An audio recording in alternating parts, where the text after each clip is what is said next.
Over the last 4 years, I've been able to generate multiple six figures just providing an online service. And as the rapid growth of softwares and AI and the expansion of the internet progresses moving forward into the future, there's going to be so many opportunities for other people to do the same exact thing, just utilizing different vehicles to do so. All right, welcome back. If you're new to the channel, my name is Matt Jimenez. I've been an entrepreneur for the last 5 to 6 years, and I've been able to work with the greatest minds when it comes to finance. And over the last several years, I've been able to absorb everything that they've poured into me like a sponge, and I'm going to regurgitate it all back here for you guys so you could be the sponge on the opposite side of this screen. So without further ado, let's jump right to it. Today's video is going to be completely different.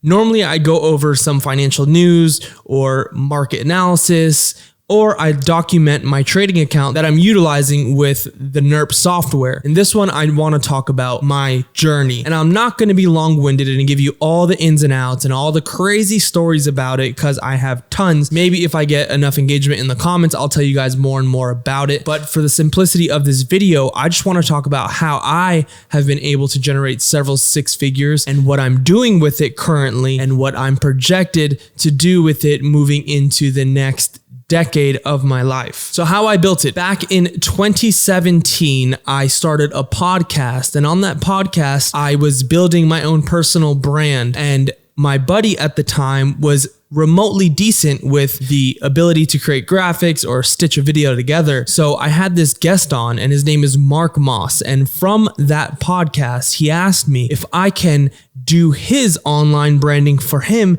because he needed content. Before he could even finish the sentence, I said, yes, absolutely. In fact, we currently do it right now, which wasn't a lie, but kind of was a lie because my partner was doing it for a tax company, but that was totally separate. So basically, I gave Mark the price of what it would cost to take my partner out of that job and put a little bit of cash in our pockets so we can afford some ramen noodles. Sure enough, he closed, and that was the start of an SMMA, a social media marketing agency. Little did I know what that even was back then. I actually just found out what this term is kind of recently because I've just been so in the nitty-gritty of doing the actual task. I don't care for the fancy titling or what it is, this or that. I'm just conducting business, and all business is providing a service that solves an issue for somebody. When Mark presented this problem of not having a brand, I presented the solution of having a brand and us being able to do it for him. Shortly after, he asked if we can come out to an event he's having in Arizona because he needed some video coverage. And at the time, I didn't even have a camera, but I said, absolutely. Within the same exact moment I was finishing that sentence, I was already heading to my car to get in and go to Best Buy and buy the camera that I was going to use on this trip that I already had agreed to in that exact moment. I went to this event in Arizona, and one thing led to the next. I shook hands with Robert Kiyosaki and met him. And lo and behold, his mastermind that he's a guest at actually needed tons of video coverage and content as well. So that became the next client. Then I shook hands with another person, and they had a shipping company that was an app revolved around being able to interact with buyers and sellers. And lo and behold, that was another client. I went to Arizona with only $4,000 in revenue for the company entirely. And I came back from Arizona with an extra $10,000 to $15,000 a month in revenue, just closing a few clients out there. Yet I had no idea what I was doing. I was just hearing insufficiencies for other people and how I could potentially position myself to fill their insufficiencies, and in doing so, I would charge them, hence a service, what people call today an SMMA. And to be honest, I'm just doing what needs to be done. I don't care about all the fancy titling and names that people want to give it. I'm just here to be of value and of service, and whatever people call it, so be it. And over the months, this progressed. More and more people would see our work going online because the people we were working with had very reputable channels and pages, and our work spoke for itself. So one thing led to the next.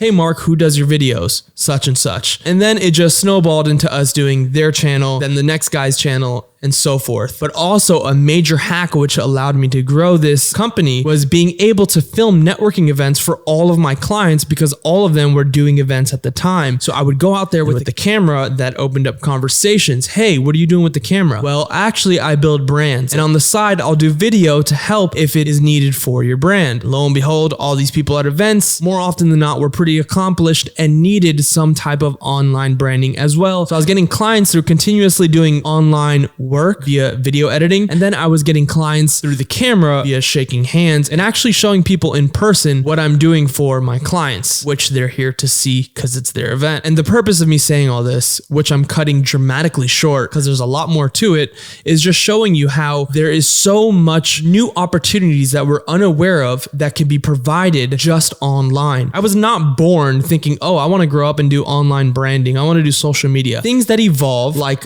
the internet and AI and software and all these things, constantly need new roles to be filled, because as it expands, it needs things to support its expansion, hence SMMA. Who knows, in 5 to 10 years from now, there will probably be a new thing and a new thing and a new thing. Just being present online with a Wi-Fi connection will allow you to tap into a global e-commerce of needs and services and ways that you can be of value. All you need to do is be able to listen to people's pain points and figure out how you can solve their pain points for them. And then in exchange, they'll pay you. That's how I did it. And that's how you can do it too. But enough of that. Let's talk about what I'm doing with this money now that I've been able to reach a specific MRR, monthly recurring revenue, just being part owner of this agency. Like I said, most of the people that I worked with are extremely reputable and accomplished. So they would pour into me. And I've always had a large sense of humility, and I'm humble. I don't need to be the guy that knows it. I'd rather be the guy that doesn't know it, because even if I think I know it and they tell me something, but I blocked it out because I'm too arrogant, I would never learn. So I always stayed quiet. I always played dumb, and I always let people pour into me. And one of the things that I learned, and I remember this specifically, was some guy said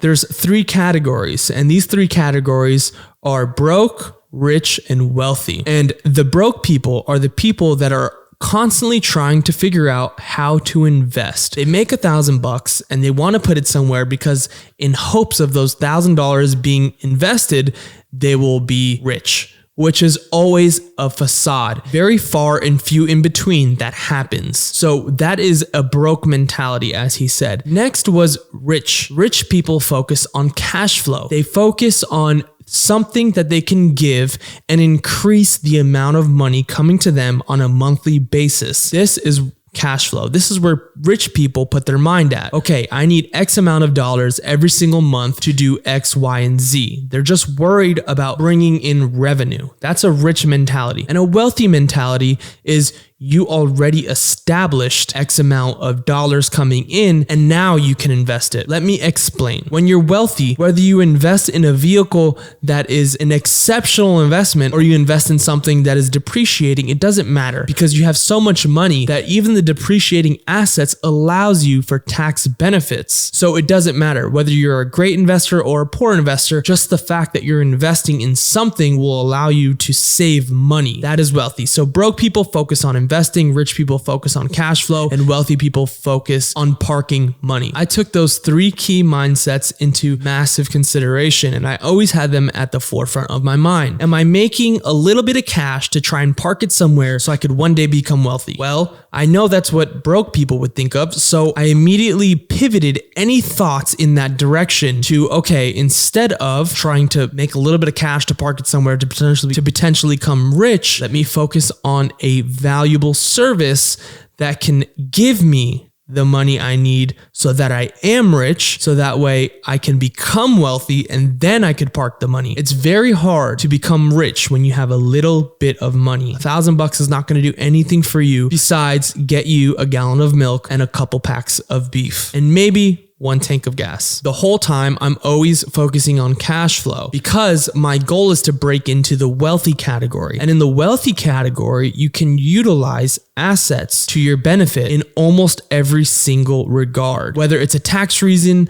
a hiding of money reason, or whatever it may be. Doesn't matter, but you have the ability to maneuver outside of the system and protect the money that you worked so hard for. What I've been doing over the last year is investing X amount of dollars from my monthly recurring revenue into a software. And this software has allowed me to earn X amount. Now that I've shifted my thoughts from broke mentality, which I was X amount of years ago, I would work a breakfast delivery job and save up $500. I'd try to throw it at an altcoin or a gold mining company or learn how to be the best Forex trader in the world with only $500 in my account, which is completely impossible, or whatever it may be. I shifted from that to focusing on this, which is cash flow, monthly recurring revenue. And now that I have that, what I'm doing is I'm allocating X amount of dollars in my monthly recurring revenue over into things that will help me become wealthy in the next 5 to 10 years. So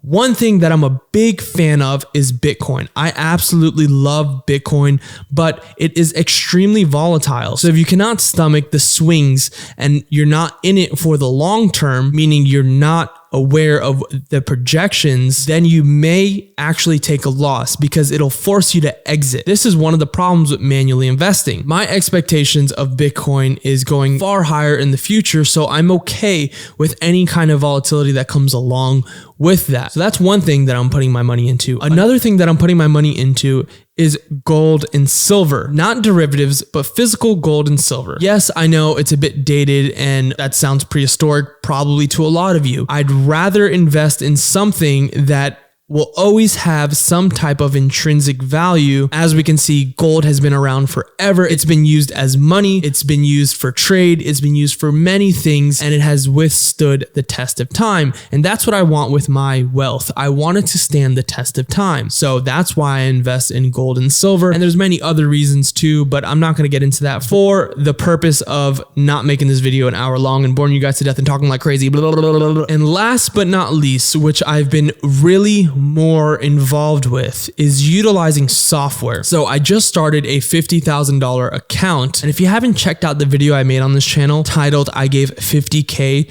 to a Robot, I encourage you to check it out because I talk exactly on what I'm doing with this software and how well it is doing for me. I will track it religiously and I'll continuously make updates, whether it be weekly or bi-weekly on this exact account. But I love the idea of being automated when it comes to investing because there is so much human error that comes into play. You could have the most profitable strategy when it comes to Forex, stocks, whatever it may be, but there is one variable that you can never change, and that is called being human. You have to go to the bathroom, you have to sleep, life exists whether you're on the charts or not, and things that are external can interrupt you being present on charts, meaning you're missing out on the opportunities you need to yield X amount to pay your bills. So with the progression of software and how sophisticated it's become, it's actually replaced my need to be a trader and allow me to step away and only focus on my cash flow, which is most important. Meanwhile, the software is doing all the trading for me, which is absolutely amazing. And amongst the 1,500 people that have been utilizing this software, the average is 10 to 12% per month, which is absolutely insane when it comes to investing. Hedge funds and financial advisors could pray for 10 or 12% for the whole year, and the average in this community is doing 10 to 12%. It's absolutely insane, and I am going full force on it. That's why I'm going so hard on making these videos and documenting this whole journey, because just like you guys, I feel like it's too good to be true. Meanwhile, it's happening and it is true and it is too good. It's crazy. And if you're interested to know anything about this software that I'm utilizing, the link is down below. If not, you could just keep watching the videos and enjoy the journey alongside me.